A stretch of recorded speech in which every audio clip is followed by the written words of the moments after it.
जय गुरु जी, शुक्राना गुरु जी, अनंतम अनंतम शुक्राना गुरु जी। ओम नमः शिवाय, शिव जी सदा सहाय। ओम नमः शिवाय, गुरु जी सदा सहाय। गुरु जी के चरणों में कोटि कोटि प्रणाम और सारी संगत को जय गुरु जी। संगत जी, गुरु जी की आज्ञा से आज हम अगला अध्याय पढ़ने जा रहे हैं। कल हमने अध्याय 39 की समाप्ति की थी, यानी कि 39। गुरु जी की कृपा सारी संगत पर बनी रहे। पाठ को पूरा सुने ताकि गुरु जी की ब्लेसिंग्स आपको मिले। जय गुरु जी, शुक्राना गुरु जी। देवताओं सहित ब्रह्मा का विष्णु लोक में जाकर अपना दुख निवेदन करना, श्री विष्णु का उन्हें शिव से क्षमा मांगने की अनुमति दे उनको साथ ले कैलाश पर जाना तथा भगवान शिव से मिलना। ओम नमः शिवाय, हर हर महादेव। नारद जी ने कहा, विधाता महाप्राज्ञ, आप शिव तत्व का साक्षात्कार कराने वाले हैं। आपने यह बड़ी अद्भुत एवं रमणीय शिवलीला सुनाई है। तात वीरभद्र जब दक्ष के यज्ञ का विनाश करके कैलाश पर्वत पर चले गए तब क्या हुआ, ये हमें बताइए। ओम नमः शिवाय। ब्रह्मा जी बोले, नारद, रुद्रदेव के सैनिकों ने जिनके अंग भंग कर दिए थे वे समस्त पराजित देवता और मुनि उस समय मेरे लोक में आए। वहां मुझ स्वयंभू को नमस्कार करके सबने बारंबार मेरा स्तवन किया, फिर अपने विशेष कलेश को पूर्ण रूप से सुनाया। उसे सुनकर मैं पुत्र शोक से पीड़ित हो गया और अत्यंत व्याग्र हो व्यथित चित्त से बड़ी चिंता करने लगा। फिर मैंने भक्ति भाव से भगवान विष्णु का स्मरण किया। इससे मुझे समयोचित ज्ञान प्राप्त हुआ। तदंतर देवताओं और मुनियों के साथ मैं विष्णु लोक में गया और वहाँ भगवान विष्णु को नमस्कार एवं नाना प्रकार के स्तोत्रों द्वारा उनकी स्तुति करके उनसे अपना दुख निवेदन किया। मैंने कहा, देव, जिस तरह भी यज्ञ पूर्ण हो, यजमान जीवित हो और समस्त देवता तथा मुनि सुखी हो जाएं, वैसा उपाय कीजिए। देव देव रमानाथ, देव सुखदायक विष्णु, हम देवता और मुनि निश्चय ही आपकी शरण में आए हैं। ओम नमः शिवाय। मुझ ब्रह्मा की ये बात सुनकर भगवान लक्ष्मीपति विष्णु, जिनका मन सदा शिव में लगा रहता है और जिनके हृदय में कभी दीनता नहीं आती, शिव का स्मरण करके इस प्रकार बोले। श्री विष्णु ने कहा, देवताओं, परम समर्थ तेजस्वी पुरुष से कोई अपराध बन जाए तो भी उसके बदले में अपराध करने वाले मनुष्य के लिए वह अपराध मंगलकारी नहीं हो सकता। विधाता, समस्त देवता परमेश्वर शिव के अपराधी हैं, क्योंकि इन्होंने भगवान शंभु को यज्ञ का भाग नहीं दिया। अब तुम सब लोग शुद्ध हृदय से शीघ्र ही प्रसन्न होने वाले उन भगवान शिव के पैर पकड़कर उन्हें प्रसन्न करो, उनसे क्षमा मांगो, जिन भगवान के कुपित होने पर यह सारा जगत नष्ट हो जाता है तथा जिनके शासन से लोकपालों सहित यज्ञ का जीवन शीघ्र ही समाप्त हो जाता है। वे भगवान महादेव इस समय अपनी प्राण वल्लभा सती से बिछुड़ गए हैं तथा अत्यंत दुरात्मा दक्ष ने अपने दुर्वचन रूपी बाणों से उनके हृदय को पहले से ही घायल कर दिया है। अतः तुम लोग शीघ्र ही जाकर उनसे अपने अपराधों के लिए क्षमा मांगो। विधेय, उन्हें शांत करने का केवल यही सबसे बड़ा उपाय है। ओम नमः शिवाय, हर हर महादेव।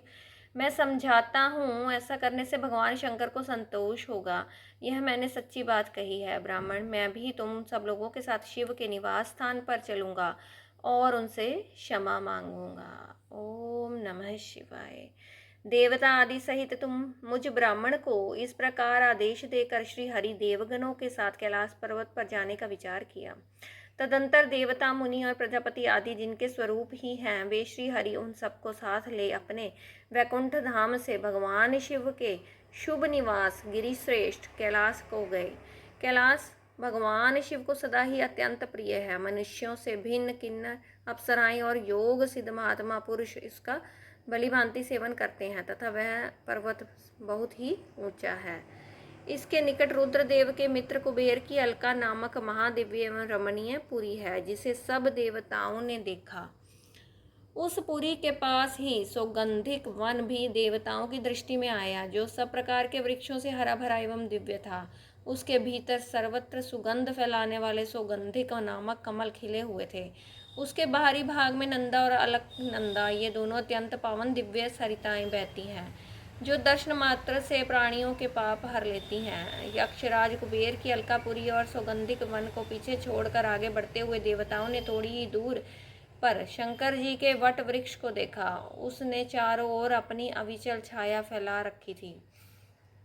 वह वृक्ष 100 योजन ऊंचा था और उसकी शाखाएं 75 योजन तक फैली हुई थी। उस पर कोई घोंसला नहीं था और ग्रीष्म का ताप तो उससे सदा दूर ही रहता था। बड़े पुण्यात्मा पुरुषों को ही उसका दर्शन हो सकता है। वह परम रमणीय और अत्यंत पावन है। वह दिव्य वृक्ष भगवान शंभु का योग स्थल है। योगियों के द्वारा सेव्य और परम उत्तम है। मुमुक्षुओं के आश्रयभूत उस महायोगमय वट वृक्ष के नीचे विष्णु आदि सब देवताओं ने भगवान शंकर को विराजमान देखा। मेरे पुत्र महासिद्ध सनकादि जो सदा शिव भक्ति में तत्पर रहने वाले और शांत हैं, बड़ी प्रसन्नता के साथ उनकी सेवा में बैठे थे। भगवान शिव का श्री विग्रह परम शांत दिखाई देता था। उनके सखा कुबेर जो गुहायकों और राक्षसों के स्वामी हैं, अपने सेवक गणों तथा कुटुंबी जनों के साथ सदा विशेष रूप से उनकी सेवा किया करते थे।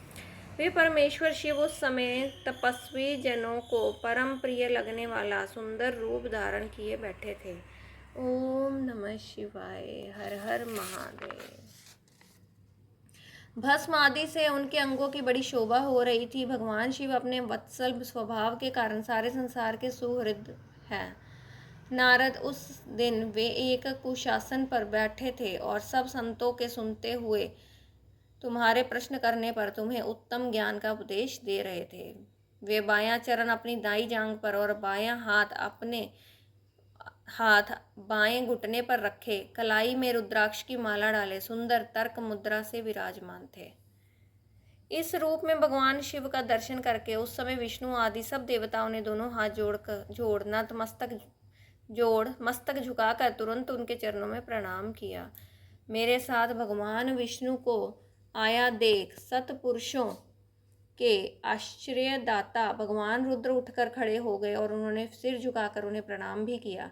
फिर विष्णु आदि सब देवताओं ने जब भगवान शिव को प्रणाम कर लिया तब मुझे नमस्कार किया। ठीक उसी तरह जैसे लोगों को उत्तम गति प्रदान करने वाले भगवान विष्णु प्रजापति कश्यप को प्रणाम करते हैं। तत्पश्चात देवताओं, सिद्धों, गणाधीशों और महर्षियों से नमस्कृत तथा स्वयं भी श्री विष्णु को और मुझको नमस्कार करने वाले भगवान शिव से श्री हरि ने आदरपूर्वक वार्तालाप आरंभ किया। ओम नमः शिवाय। हर हर महादेव। संगत जी, अध्याय 40 की यहाँ समाप्ति होती है। अगले अध्याय के साथ आपसे कल मुलाकात होगी। तब तक के लिए आप स्वस्थ रहें, अपना ध्यान रखें। गुरु जी का आशीर्वाद और कृपा सदैव सब पर बनी रहे। जय गुरु जी। शुक्राना गुरु जी। शब्दों को उच्चारण करने में कोई भी गलती हो गई हो तो गुरु जी महाराज से और संगत जी आप सबसे माफ़ी चाहूँगी। ओम नमः शिवाय। शिव जी सदा सहाय। ओम नमः शिवाय। मेरे गुरु जी सदा सहाय। जय गुरु जी। शुक्राना गुरु जी।